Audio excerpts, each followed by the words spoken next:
It was supposed to be just another day in court until a white cop picked the wrong woman to mess with. What he didn't know, she wasn't just any bystander. She didn't shout. She didn't run. She just stood her ground. And with one phone call, the FBI showed up. What follows is a chilling showdown between abuse of power and quiet strength. Stick around, because you won't believe how this ends. And hey, let us know what time you're watching and where you're tuning in from. We love hearing your stories too. Naomi Benson adjusted her blouse in the rearview mirror and took a deep breath. The parking lot outside Charleston County Courthouse shimmered under the late morning sun, the concrete giving off a wavering heat that made everything look a little uncertain. She straightened her posture, smoothed the creases in her blazer, and stepped out of her car with purpose. It had been years since she last set foot in a courthouse, not since her final day of active duty, when she testified in a military tribunal. That day had been about honor and protocol, about serving something greater than herself. Today felt very different. Today, she wasn't a decorated army captain or a school counselor. She was a sister, and her little brother needed her. Naomi had helped raise Eli, nearly 25 years her junior. He was born late in their mother's life, an unexpected blessing who came when Naomi was already preparing to deploy overseas. Their father had long been out of the picture, so when their mother passed away suddenly from a stroke during Naomi's last tour, the responsibility had quietly shifted. Naomi returned home, folded her uniform for the last time, and stepped into a new kind of duty. Raising Eli had been more than a promise. It had been a purpose. He was a sweet, introspective boy who never liked confrontation. He preferred books to football, debates to parties. Now, at 22, he was finishing a master's degree in political science, writing essays on peaceful protest and constitutional law. That's what made it all the more unbearable. He had been arrested at a peaceful protest, accused of inciting violence. Naomi knew the truth, and it stung to see his name smeared by media outlets who didn't care to ask questions. She looked up at the courthouse steps, tall and imposing, lined with weathered limestone and guarded by men with badges and tight expressions. There was always something about these old government buildings, the way they stood so still, like monuments to justice and injustice at once. Naomi had fought for this country, for its ideals, and now those ideals were on trial. Her heels clicked against the pavement as she walked, the sound sharp and measured, mirroring the rhythm of her heartbeat. Each step felt like a vow. I will protect him.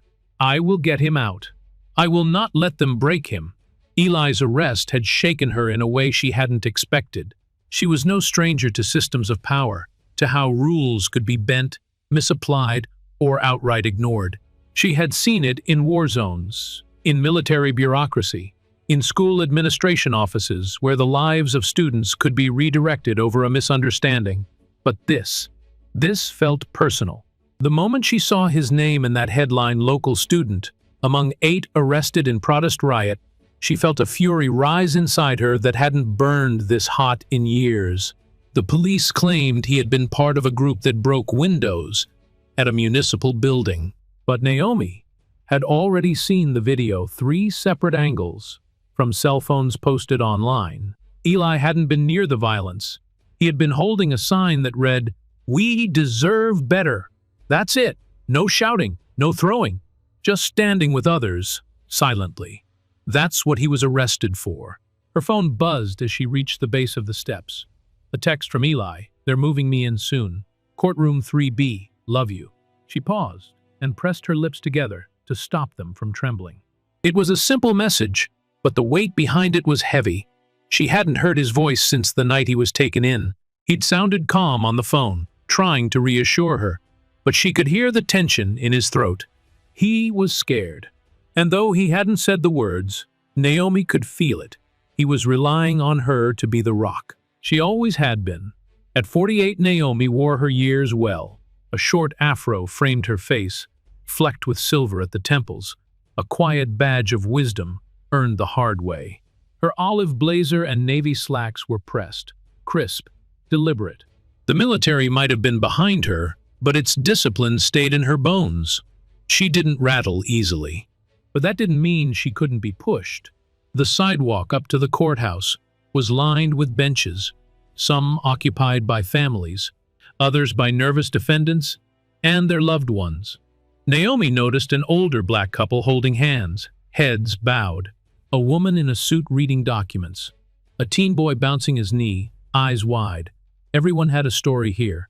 Today, hers was a sister trying to keep a promise.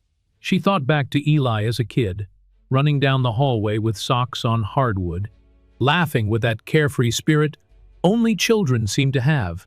He used to write stories, fantastical adventures, about kids who could time travel and rewrite wrongs.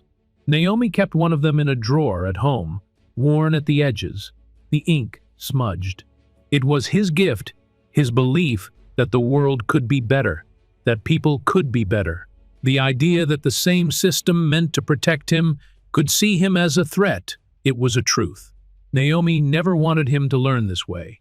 She took one last look at the courthouse, its shadow stretching over the steps. Her grip tightened around the strap of her purse. It wasn't just a hearing. It wasn't just a legal matter. This was a test of everything she believed in. That the system, flawed as it was, could still be redeemed. That truth mattered. That dignity couldn't be erased by a uniform or an accusation. She didn't come here looking for a fight, but if one came to her, she'd meet it head on. As she stepped onto the first stair, her phone buzzed again. A reminder from her calendar, Youth Mentorship Luncheon, tomorrow at noon. It felt like another life, the nonprofit work, the counseling sessions, the talks she gave about resilience and courage. She thought about canceling it, but stopped herself. She'd go, because this wasn't the end of anything. It was just another chapter, one step, then another, then another. She was going to walk through those courthouse doors, not as someone begging for mercy, but as someone demanding fairness. And whatever came next, she would be ready. Naomi reached the top of the courthouse steps, taking a brief moment to steel herself before pushing through the heavy glass doors. The air inside was cooler, the scent of old papers, coffee, and floor wax immediately familiar. She scanned the lobby marble floors, metal detectors, a bored security guard waving people through with minimal interest. It was quiet, routine. Nothing about it looked dangerous. She moved toward the sign-in desk, clutching the slip of paper Eli's lawyer had given her. Courtroom 3B, 10:30 a.m. Her watch read 10:07. Perfect. She hated being late. Maybe that came from the army. Or maybe it came from having grown up in a world where black folks didn't get second chances if they were late, especially in places like this. M.A.A.M. A sharp voice barked to her right. She turned and saw a white police officer, broad-shouldered, buzz-cut, mirrored sunglasses still on, stepping toward her. He looked like he hadn't smiled in 20 years. "ID," he said flatly. Naomi blinked. "Excuse me. I said I need to see your ID.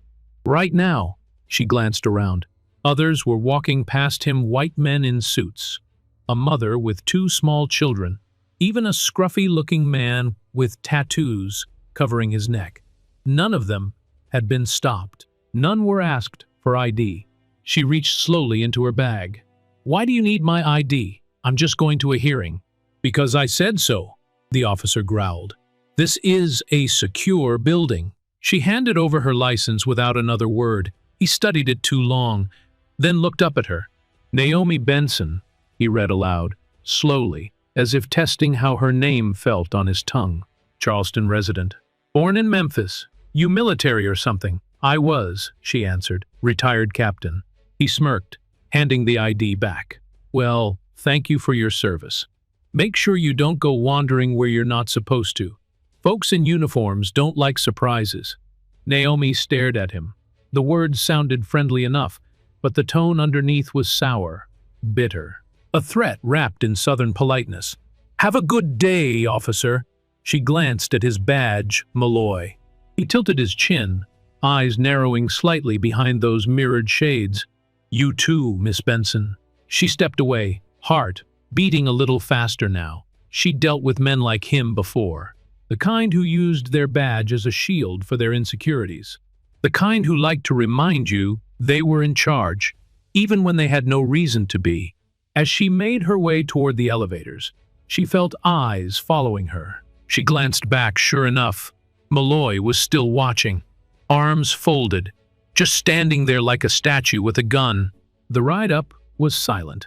A young woman with a stack of case files stood beside her, earbuds in, oblivious. Naomi took another breath. Don't let him get in your head. You're here for Eli. Stay focused. When the elevator opened, she stepped into a hallway lined with numbered doors and faded motivational posters about justice and truth. Courtroom 3B was at the far end. The wooden benches outside were half-full defendants, family members, public defenders thumbing through files. No one looked happy to be here. She spotted Eli's attorney, a tall, graying black man in a navy suit. He stood and smiled when he saw her. Miss Benson. Glad you made it, he said warmly. Eli's in holding, they'll bring him in shortly. You can sit with me, front row. She nodded, shaking his hand. How's he doing? He's holding up. Shaken, of course. But he knows you're here, and that's helping. She sat, resting her purse on her lap. The judge hadn't arrived yet. Neither had the prosecutor. There was still time. She took it in the creaking of benches, the murmured voices, the occasional jingle of keys from a deputy's belt. Then, just as she settled, a familiar voice echoed from the hallway. Thought the first told you we'd be watching. It was Malloy again, leaning casually against the doorframe. His uniform was crisp, his belt crowded with gear, handcuffs, taser, flashlight, radio, but he looked relaxed, like a man who thought he owned the room. Naomi didn't flinch. She simply turned her head and met his gaze. I'm not doing anything wrong, officer, Malloy shrugged. Didn't say you were, just saying we notice things, people, patterns. You know. His eyes scanned the courtroom slowly, resting briefly on Eli's lawyer, then back to her. I know exactly what you're doing, Naomi replied calmly. And if you keep this up, I guarantee someone higher up is going to notice you too. That made him pause. Only for a second, but she saw it. The shift in his jaw, the way his fingers curled slightly against his belt. She had hit a nerve. Without another word, he pushed off the frame and walked away. The lawyer leaned closer. Was that the arresting officer? One of them, she said quietly. And he's trying to make sure I know it. He nodded slowly, the lines around his mouth tightening. Then it's a good thing you're here. Naomi smoothed her skirt, sat straighter, and looked toward the doors. Any minute now, Eli would walk through them in handcuffs. Her baby brother, her quiet, brilliant, book-loving Eli. But she would be the first thing he saw when he came in. And no matter what that officer outside said or did, she wasn't going anywhere. The courtroom doors swung open, and Eli was brought in, hands cuffed in front of him, flanked by two deputies. Naomi's heart tightened at the sight. He looked smaller, somehow his shoulders hunched, eyes scanning the room until they found hers. The moment he saw her, a flicker of relief passed across his face, and he gave the smallest nod. She nodded back, lips pressed together to keep her composure.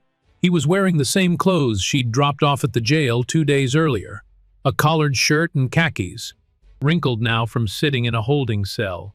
His glasses were slightly crooked on his face. But he was walking on his own, calm, head up. Naomi felt a rush of pride mixed with protectiveness. That was her brother, still standing tall, even now. The judge entered. A no-nonsense woman in her late 50s, with sharp eyes and a voice that cut through the murmurs in the room like a blade. Court is now in session, she said.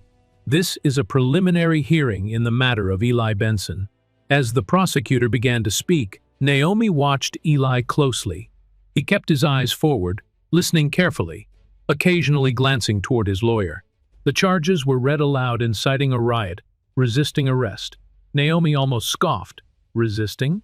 She'd seen the videos. He had barely spoken a word when officers tackled him. Eli's attorney stood and spoke clearly. methodically dismantling the accusations. He submitted video evidence into the record, 3 separate recordings showing Eli doing nothing more than standing with a sign. No shouting, no movement toward any building, no aggression. Just a calm, silent presence among a crowd. Naomi noticed a few people in the courtroom nodding along. Even the clerk at the corner of the room seemed to raise an eyebrow as the videos played. It was obvious the charges were inflated, the arrest unwarranted. The judge leaned back in her chair when the videos ended, her expression unreadable. "We'll continue this case pending further investigation," she said. "Mr. Benson is released on personal recognizance." Naomi exhaled so deeply it felt like she hadn't breathed in days. Eli turned toward her and gave a barely there smile as the deputy uncuffed him. She wanted to run to him, wrap him in her arms like when he was 10 years old and had nightmares. But she held her ground, waiting for him to approach. The courtroom began to empty. People filtered out quietly, some glancing at Naomi and Eli as they passed. She could feel it, the tension hadn't disappeared, just shifted. She and Eli walked out together, shoulder to shoulder. His attorney walked with them, offering final instructions and promises to follow up. They exited into the sunlight, the air thick with late morning heat and the low murmur of cars passing nearby. Naomi led Eli toward her car, parked 2 blocks down. They didn't speak at first. Words felt fragile, too light for the weight they carried. "You okay?" she asked finally. He nodded. "Yeah, just tired." They were halfway to the car when a voice called out behind them. "Well, look who made bail." Naomi turned, Malloy again. He leaned against a nearby lamppost, arms crossed, sunglasses off now, his pale eyes direct and cold. Collins stood next to him, chewing something and smirking. Eli stopped. Naomi stepped in front of him instinctively. "Is there a reason you're still following us?" she asked, her voice calm but firm. Malloy shrugged. "Just making sure the good citizens of Charleston stay safe. Can't be too careful these days." Eli opened his mouth, but Naomi gently touched his arm, stopping him. She looked Malloy in the eye. "We're walking to our car. You've had your show. It's over." Collins chuckled. "You always this bossy lady?" Naomi didn't blink. "Only when I need to be." Malloy stepped forward, just a few feet now. "You think this is over? You think walking out of that courtroom changes anything? You don't know how things work around here." Naomi took a deep breath. "Actually, I know exactly how things work. And I know when someone's stepping out of line."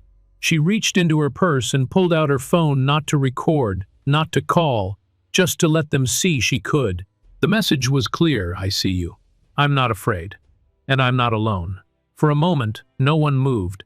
Then Malloy smiled, but it didn't reach his eyes. "Have a nice day, Miss Benson." He turned and walked away, Collins following, still smirking. Naomi and Eli continued toward the car, her hand lightly on his back now. "Who the hell are these guys?" Eli asked softly. "Trouble," she replied, "but they just made a mistake." "What mistake?" "They assumed I was the kind of woman who keeps quiet." Eli looked at her, eyebrows raised. Naomi slid into the driver's seat and started the engine. "Let's go home," she said. "We've got calls to make." The ride home was quiet at first. Naomi kept both hands on the wheel, her eyes scanning the road, but her mind churned. She could feel the tension radiating from Eli beside her. He sat still, hands clasped in his lap, staring out the window, as if unsure whether the day was really over or if another ambush waited just around the corner. "Are you hungry?" she asked, trying to break the silence. Eli shook his head. "Not really. I just want to sleep." They passed through neighborhoods Naomi knew well, streets where she'd taken Eli trick or treating, places they used to walk when he was in middle school and had trouble sleeping. So many memories. All of them felt a little more distant now. She pulled into her driveway, a modest brick house with flower beds along the edges, trimmed shrubs, and a faded American flag on the porch that had once stood for something solid. They went inside, and Eli dropped onto the living room couch like he was finally letting gravity take him. Naomi gave him a blanket and a cold bottle of water, then stepped into the kitchen to call Eli's lawyer and confirm the next steps. 15 minutes later, she returned to find Eli asleep. His face was turned toward the window, the soft afternoon light casting shadows across his features. He looked young again, like the boy who used to fall asleep on her shoulder after long car rides. Naomi stood there for a long moment, her heart aching with a tenderness only big sisters and mothers truly understood. But she also knew peace wouldn't last long, not with what had happened outside that courthouse. She moved into her office and closed the door gently. The blinds were partially drawn, allowing a narrow stream of sunlight to fall across her desk. She sat, opened her laptop, and pulled up her contact list. Near the top, Harold Parks. It had been a while since they spoke, but he was one of those people who never needed small talk. When you called him, it meant something serious. She dialed. He picked up on the second ring. Naomi. Been a long time. It has, she replied. Wish it were just a catch-up call. His voice shifted immediately. What's going on? She explained everything: the arrest, the fabricated charges, the officer's intimidation tactics, the sarcastic threats, and the way Malloy had followed them after the hearing. She didn't embellish, didn't dramatize, just the facts. She let the truth speak for itself. Parks was silent for a long moment after she finished. Then he said, You got any proof? Plenty. There are videos of the protest. One of the officers was recorded pushing Eli before the arrest. And I think they're trying to scare us into backing off, but I don't scare easy. No, you don't, he said quietly. Give me the names again. Ray Malloy. Collins, I don't have a first name. Charleston PD. I'll look into them. We've had rumblings about a few boys down there. Sounds like these two just moved to the top of the list. Naomi's stomach tightened. I don't want them coming after my brother again. He's not built for this. You're not alone in this, Parks assured her. I'll send someone down. Discreet. For now, document everything. Don't confront them again, not unless you have to. I won't, she promised. They hung up. Naomi sat still for a moment, letting the quiet settle. The soft hum of the air conditioner was the only sound. For a brief second, she thought she might cry, but the tears didn't come. Not yet. Not while there was still work to do. That evening, Naomi reheated some leftover soup and coaxed Eli into eating a few spoonfuls. He was quiet, but a little more grounded. She could see him slowly returning to himself. After dinner, he went to take a shower, and Naomi stepped out onto the porch with a glass of water. Looking out at the street, the sun was just dipping below the horizon. The street lamps flickered to life one by one, casting long shadows across the pavement. It was peaceful, but her gut told her it was the calm before another storm. Then she saw it. A police cruiser parked across the street. No lights on, no movement. It hadn't been there earlier. She stared at it, long and hard. After a minute, it pulled away slowly, not in a rush. Just enough for her to know that they were watching. She went back inside and locked the door. Later that night, after Eli had gone to bed, Naomi reviewed the footage she'd saved on her phone, the video of Malloy watching her inside the courthouse, the brief confrontation outside, the way he smirked, just daring her to push back. She saved it all to a flash drive and uploaded a copy to cloud storage.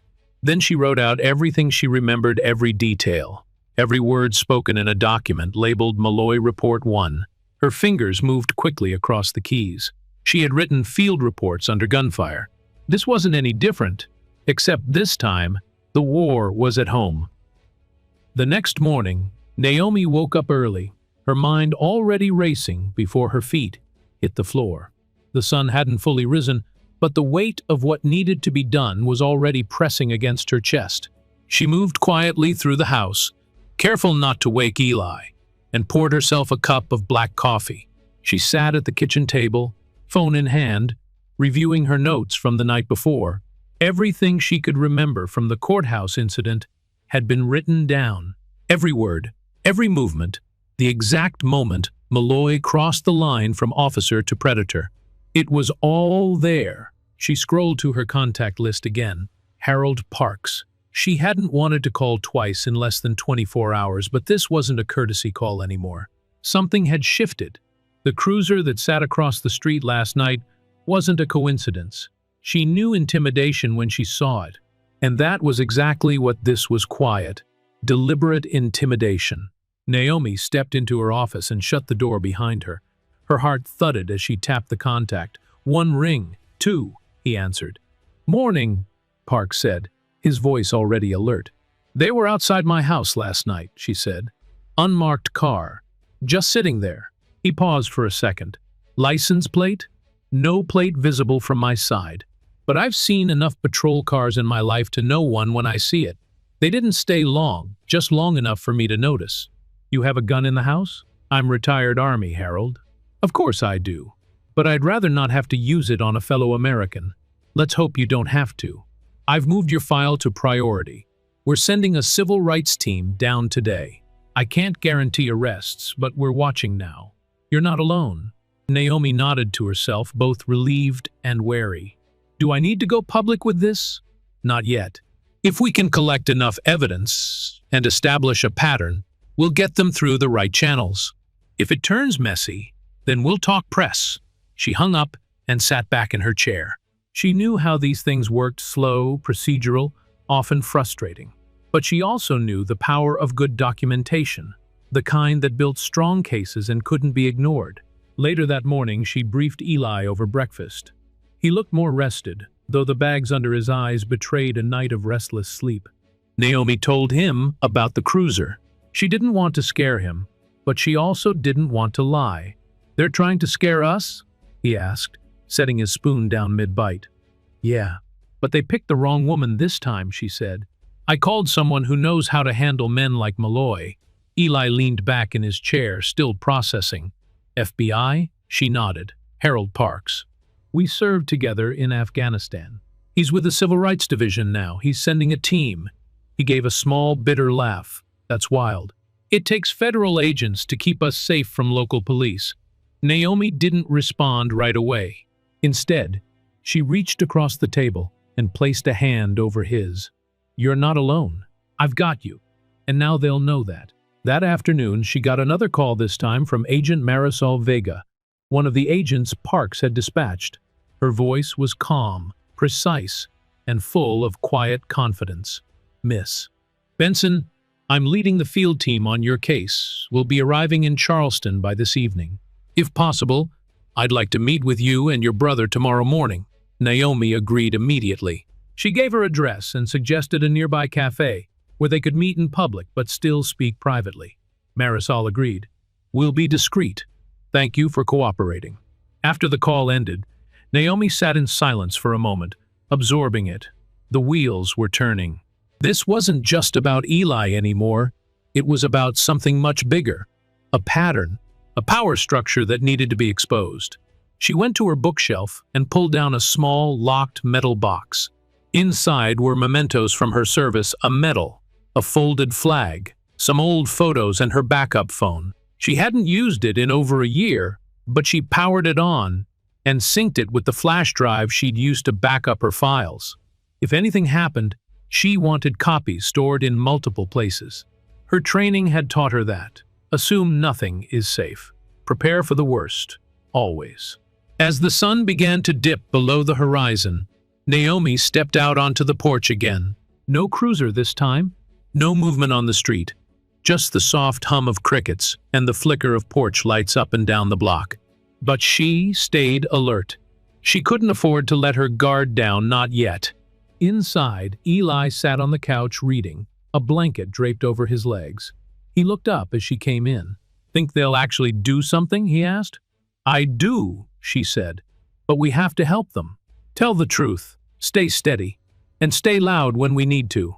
He nodded slowly. I didn't think any of this would happen. I didn't do anything wrong." "You stood up," she said gently. "Sometimes that's all it takes." That night, Naomi didn't sleep deeply. Her dreams were scattered images of courtrooms, blurred faces, uniforms, the sound of cuffs clicking. She woke before dawn, the weight of the day already resting on her chest. She went downstairs and opened her laptop. The document was still there, Malloy Report 1. She opened a new one. Malloy Report 2. Surveillance begins. She began typing. The next morning, Naomi sat at the window of a small cafe just off King Street, a quiet place tucked between a bookstore and a flower shop. It was early, and the sidewalks were still damp from an overnight rain. She stirred her coffee absently, eyes drifting to the front entrance every few seconds. Eli sat across from her, shoulders tense, his hands wrapped around a mug he hadn't touched. At exactly 9:01 a.m., two people walked through the door, a tall man with a shaved head and square shoulders, and a woman in a gray blazer with sharp features and dark, thoughtful eyes. They moved with the calm precision of people who didn't need to prove anything, just observe, calculate, and act. "Miss Benson?" the woman asked, stepping forward. Naomi stood. "Agent Vega, I presume?"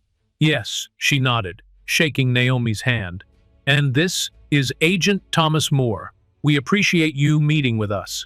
They sat down, no small talk, just a firm opening. Vega pulled a small device from her bag and set it on the table. "This is a signal jammer," she explained, "just for added security. It won't interfere with the cafe's Wi-Fi, but it will block anyone trying to record or stream us without permission." Eli raised an eyebrow. "You expecting someone to be listening?"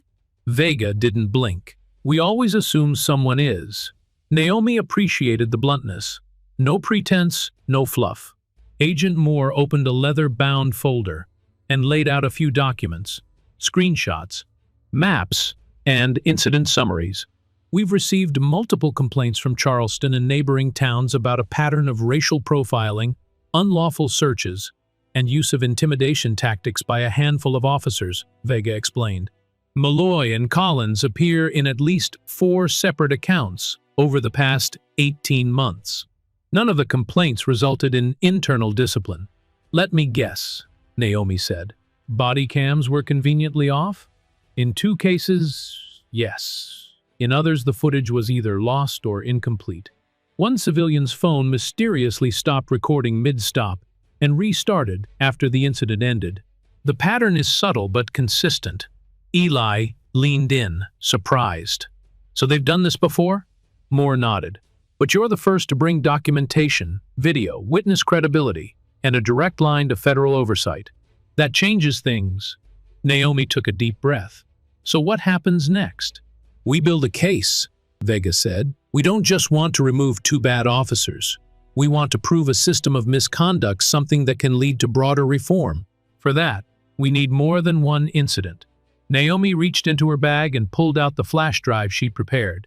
"Everything I've got is on here. Videos, photos, typed reports. I've got backups at home and encrypted online."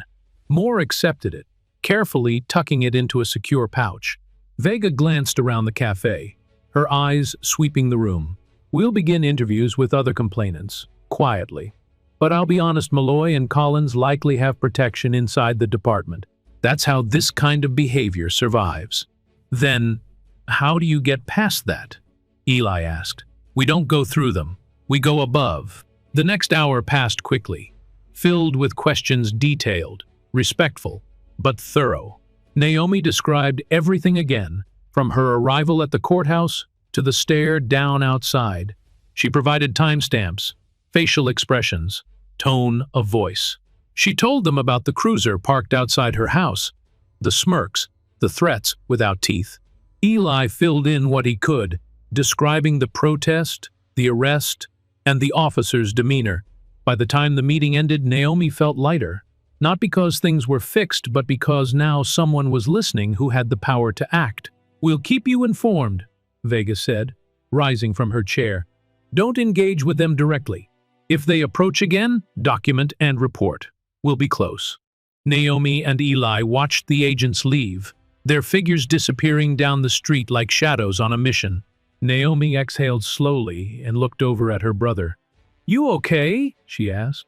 "I think so," he said. "I mean, it's weird. The FBI. I never thought something like this would get that far." "Neither did I," she said softly. "But I'm glad it did." They spent the rest of the day at home. Naomi reviewed her own files again, adding notes from the morning's meeting. Eli went for a walk around the block and came back visibly shaken. A white truck had slowed down as it passed him, the driver glaring before speeding off. No words, just a long, ugly look. That evening, Naomi sat at her desk and pulled up the local news website. Nothing about Eli yet, nothing about Malloy or Collins, but she knew that would change. Once the agents started knocking on the right doors, someone would talk. They always did.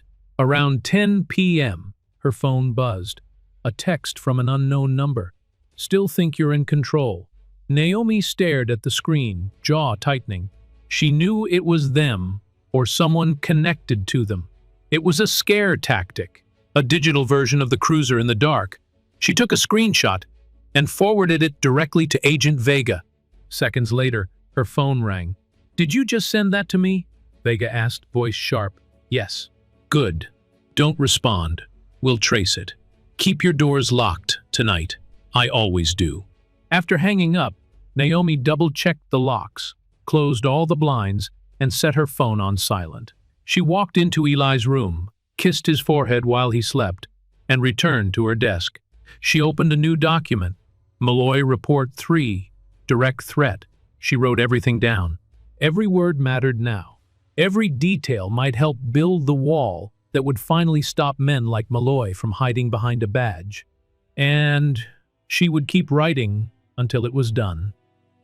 It started with the same white truck. Naomi noticed it 3 times in a single week, driving slowly past her house during the late afternoon, always lingering just long enough to raise suspicion. The first time, she'd told herself it was a coincidence. The second time, she walked outside and watched it roll past, noting the rusted rear bumper and the American flag decal on the back window. The third time, she knew for certain it was intentional. Eli saw it too.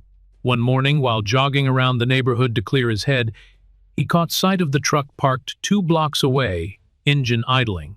The driver wore sunglasses and a baseball cap pulled low, and when Eli passed, the man smiled cold, like he knew something Eli didn't. When Eli came home, breathless and pale, Naomi didn't need to ask.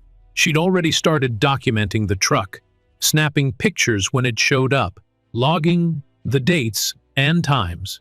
She shared everything with Agent Vega, who responded with calm professionalism and a promise, "We're flagging it."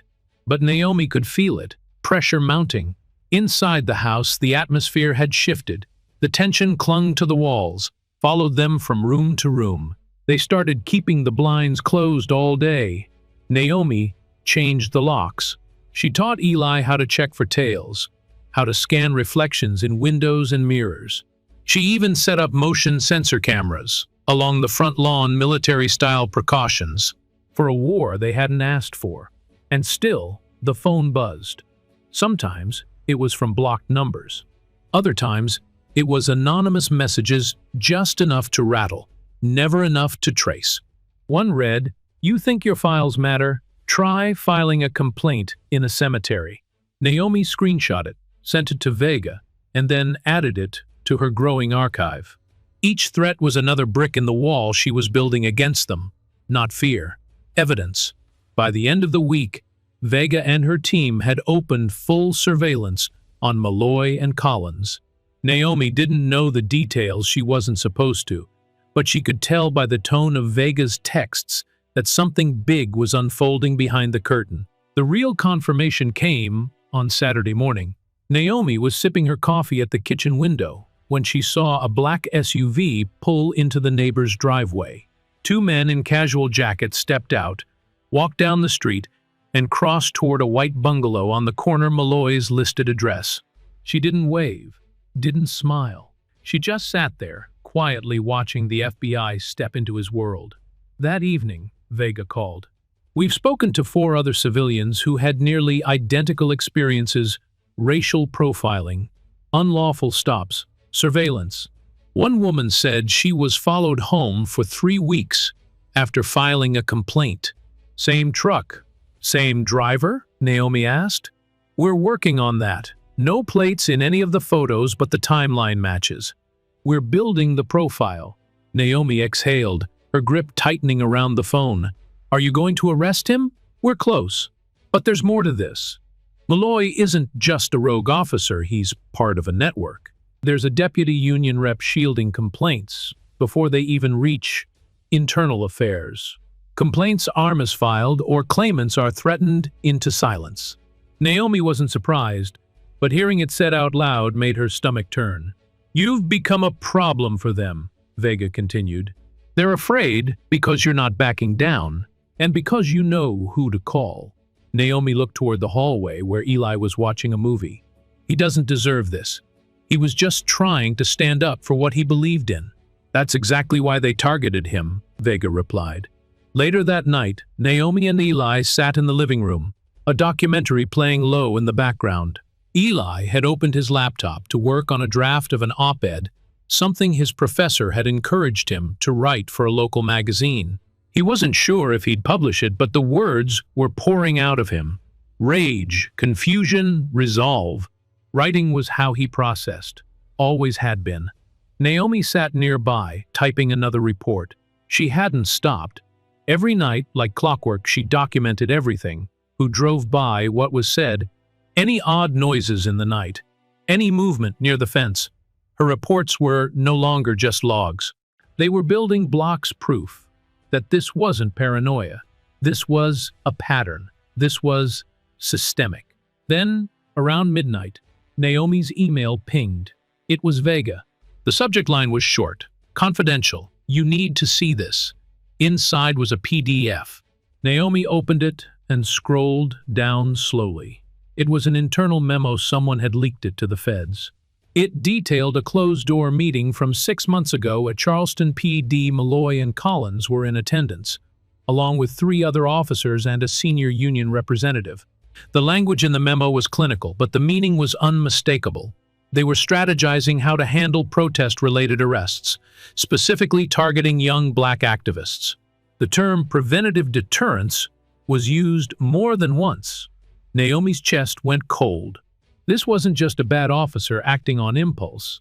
This was policy, a covert strategy disguised as community policing.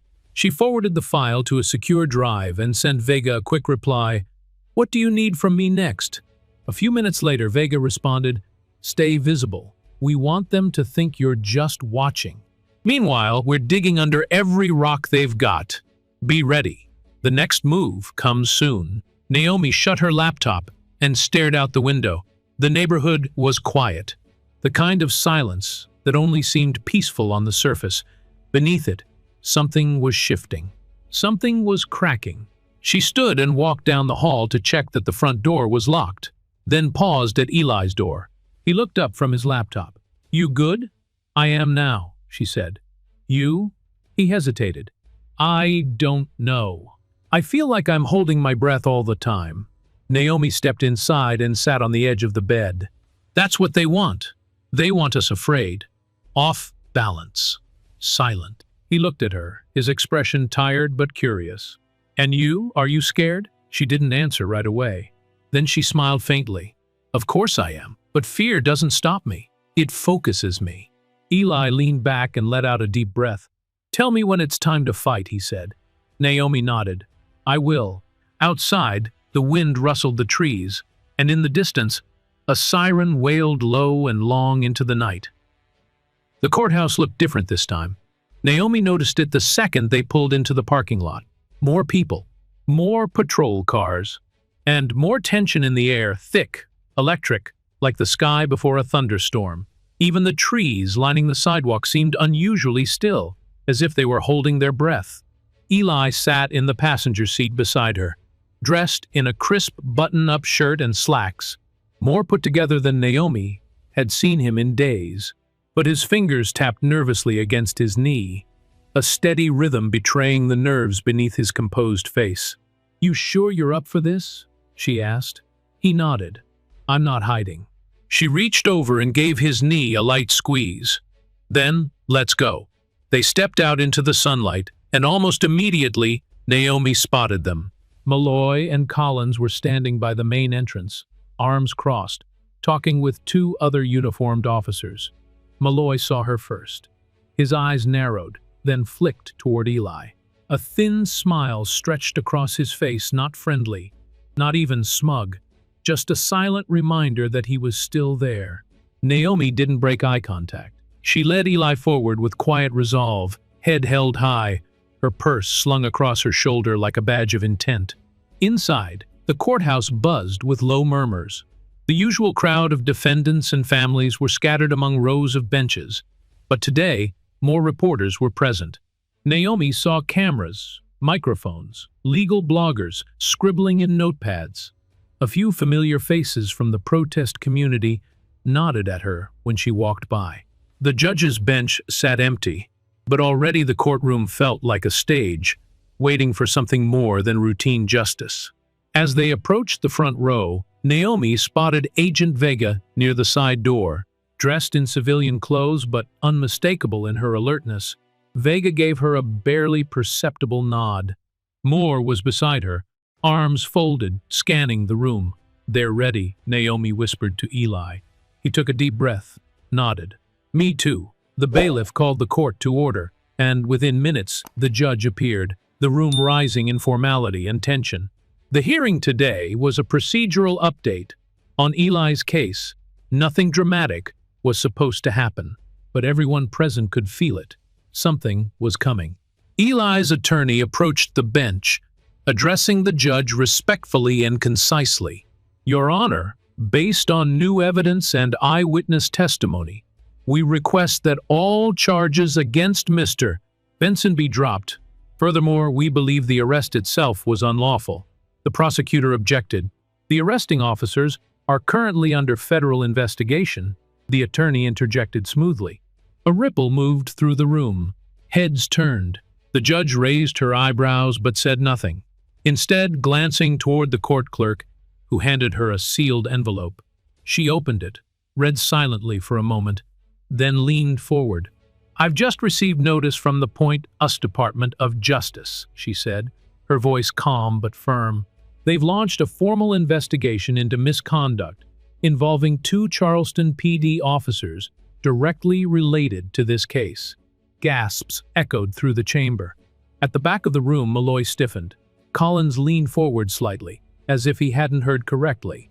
Naomi saw it happen the moment they realized this wasn't just courtroom theatrics. This was real. This was federal, the judge continued. "Given the circumstances, the court is inclined to grant the defense motion and drop all charges against Mr. Benson, effective immediately." Eli didn't move. He looked frozen, eyes wide, hands gripping the edge of the bench. Naomi touched his arm, grounding him. The judge turned toward the gallery. "Furthermore, I would advise all present, especially those wearing a badge, to remember that justice does not belong to the loudest voice or the longest service record. It belongs to the law, and no one is above it." Before anyone could speak, the doors at the back opened, and in walked 2 more federal agents. They wore suits. They didn't smile, and they walked straight toward Malloy and Collins. "Raymond Malloy, Douglas Collins," one of the agents said, raising his voice enough for the room to hear, "you are under federal investigation for civil rights violations, obstruction of justice, and conspiracy to interfere with witness testimony." The room erupted. Reporters jumped from their seats. Cameras snapped. People gasped. Malloy's face turned pale. Collins looked like he was about to run. "Are you kidding me?" Malloy shouted. "You can't. This is a setup." The agents didn't flinch. "You need to come with us now." "We're in a courtroom," Collins barked. "Yes," Vega said, stepping forward from the side, her badge now visible. "And this is exactly where accountability belongs." Malloy turned, searching the room for support, but no one moved. The judge watched silently, unmoved. The bailiff stood still, hand near his hip. "You think this is over?" Malloy growled, glaring at Naomi. "No," she said calmly. "But it's finally starting." The agents led them out, the crowd parting like water around a sinking ship. Naomi sat back down, suddenly aware that her heart was pounding. Eli stared at her in disbelief. "Did that just happen?" he asked softly. "It did," she said, her voice steady. "And it's been a long time coming." As the courtroom emptied, Vega approached them. "We're not done," she said quietly. "This is just the first domino. Their union rep? We've got eyes on him too. And Internal Affairs has reopened 3 closed cases this morning." "Thank you," Naomi said. Vega gave her a small smile.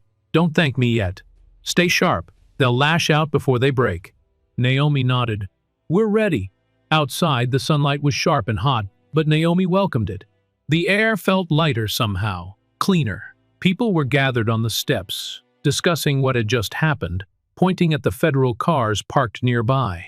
A young black woman approached Naomi and Eli, her voice shaking slightly.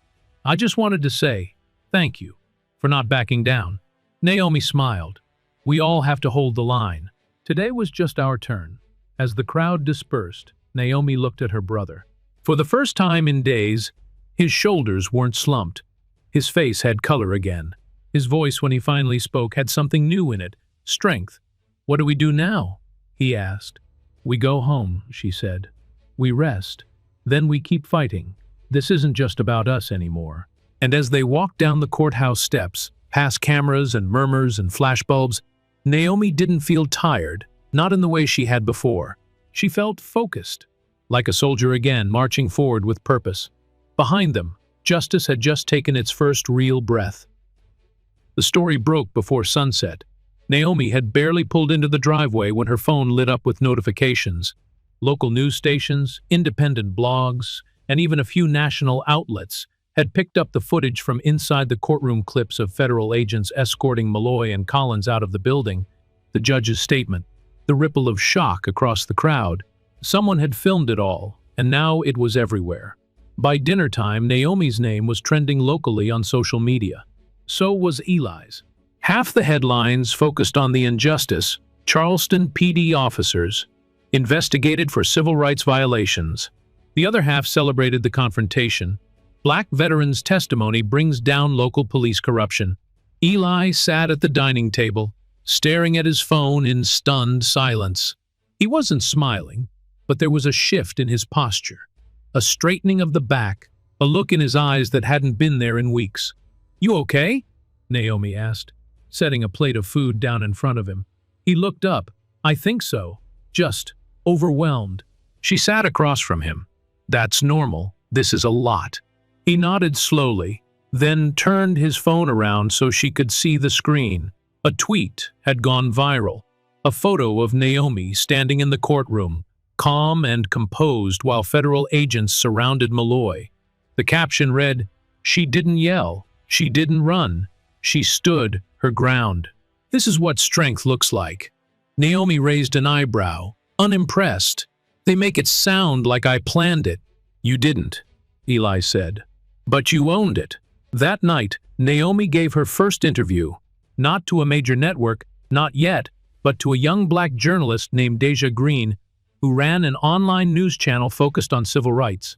Naomi had seen her work before, honest, unpolished, deeply human. She agreed to the interview on one condition, that it be live and unedited. They sat on Naomi's porch with 2 cameras and a ring light, neighbors occasionally slowing down to watch as they spoke. "I didn't wake up planning to take anyone down," Naomi told her. "I just wanted my brother treated fairly. But when people in power abuse their position, and no one stops them, someone has to draw a line. I drew mine in a courtroom." Deja asked thoughtful questions, listening more than she spoke. She didn't push for drama. She let Naomi's steady, calm voice carry the emotion. The video was posted by midnight. By morning, it had more than 200,000 views. But with attention came backlash. While many praised Naomi, others questioned her motives. Anonymous commenters accused her of playing the race card, of trying to destroy good cops for clout. A few sent threats. Some messaged Eli directly. Vega had warned them this would happen. "This is the part they don't prepare you for," Naomi said as she skimmed through the comments. "You shine a light in a dark room, and the people hiding in the corners start throwing stones." Eli deleted his social media. Naomi didn't. She wanted the trolls to know she was watching. She forwarded any threats to Vega's team, and kept her digital folders meticulously organized. Meanwhile, things inside the department began to shift. Internal Affairs launched a formal audit. 2 supervisors connected to Malloy were reassigned pending review. The union rep who had allegedly helped bury misconduct complaints had his office raided by federal agents. The mayor issued a carefully worded statement about accountability and the need for transparency and community healing. But it was the community, not the city leaders, who truly responded. Letters started arriving in Naomi's mailbox, some handwritten, others typed. A retired teacher wrote to say her own son had been harassed by Collins 2 years earlier. A local pastor invited Naomi to speak at a community forum. A veterans group reached out to thank her for her service both in the military and now at home. Naomi read every letter, answered everyone she could. She was becoming something she hadn't asked to be, a symbol. And with it came weight. One evening, after a particularly long day of fielding calls and organizing files, she sat on the porch with Eli. The sun was setting, casting a golden glow over the lawn. They sat in silence for a long time, watching the light fade. "You know," Eli said, breaking the quiet, "when this first started, I thought I was just unlucky. Just another black guy in the wrong place at the wrong time. But now, I don't know. It feels like maybe this all happened for a reason." Naomi looked at him, surprised. He shrugged. "I'm not saying I'm glad it happened, but maybe it needed to. Maybe somebody needed to expose this, and it just happened to be us." Naomi nodded slowly. "Maybe. Or maybe we just didn't run from it." Eli smiled faintly. "Still wouldn't have gotten through it without you." She chuckled. "You'd be surprised what you're capable of when no one gives you a choice." He grew serious again. "You think this is really going to change anything, long term?" She considered the question. "I think change is slow. Sometimes frustratingly so. But this what we did. This puts cracks in the wall. And if enough people keep pushing, eventually that wall comes down."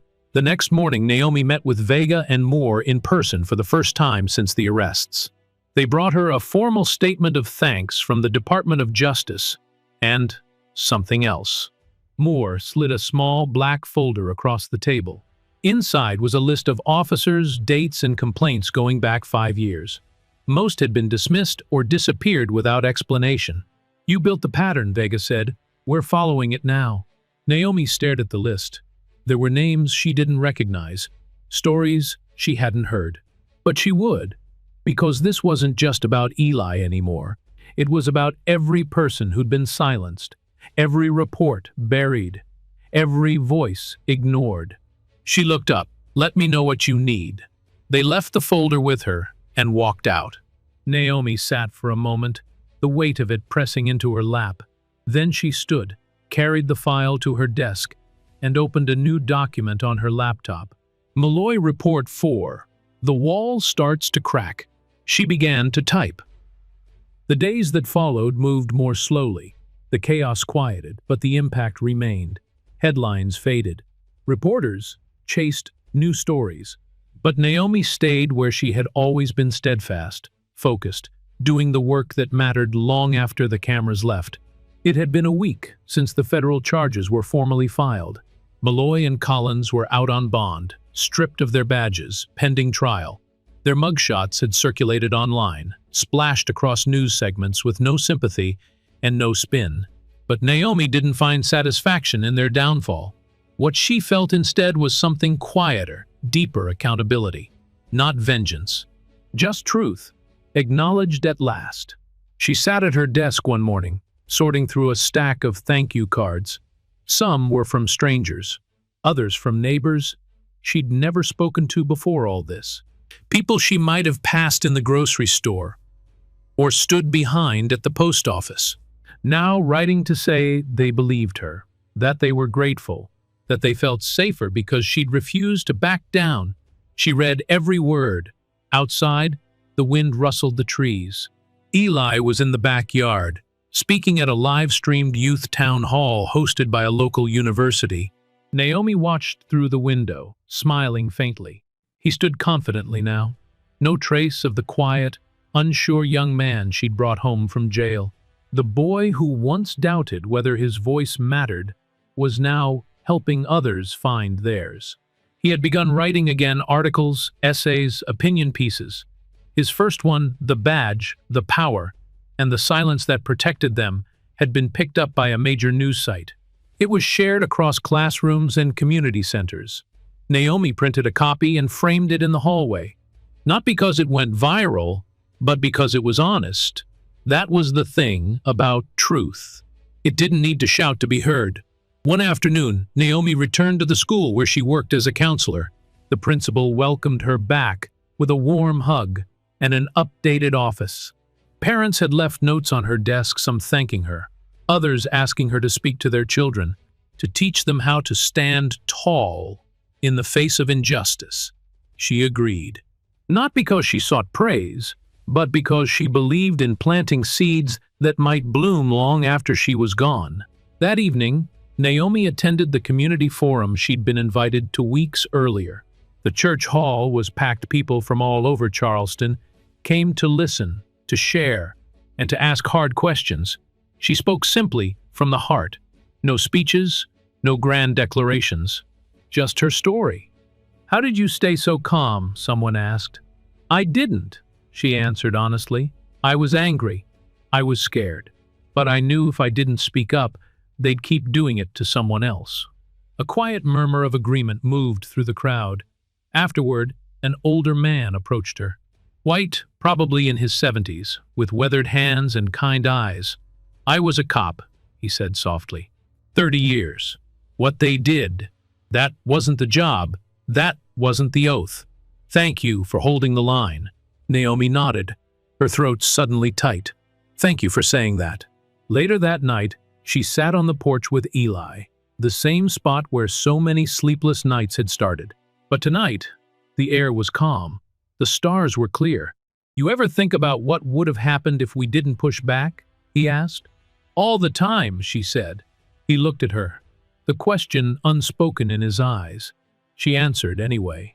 "I think about all the people who didn't have a camera, who didn't have a sister, who walked into court alone and left in cuffs. We were lucky. But luck isn't justice." Eli nodded slowly. "You think things will actually change?" "They already have," she said.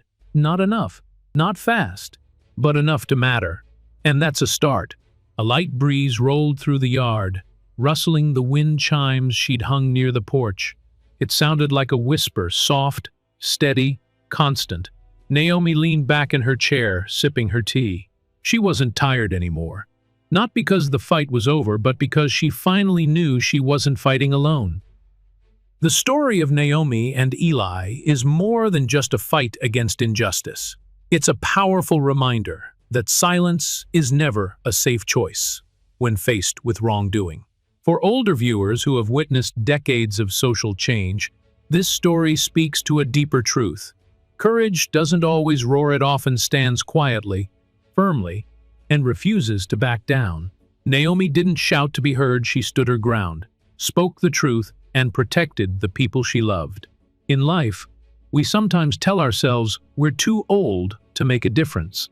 But it's often those with the most life experience, the ones who've seen right and wrong up close, who carry the strongest voices. The lesson here isn't just for the young, it's for all of us. Truth may be buried, delayed, or denied, but it always finds light when someone is brave enough to carry the flame. If this story meant something to you, please give it a like, subscribe to the channel, and share it with someone who still believes in standing up for what's right.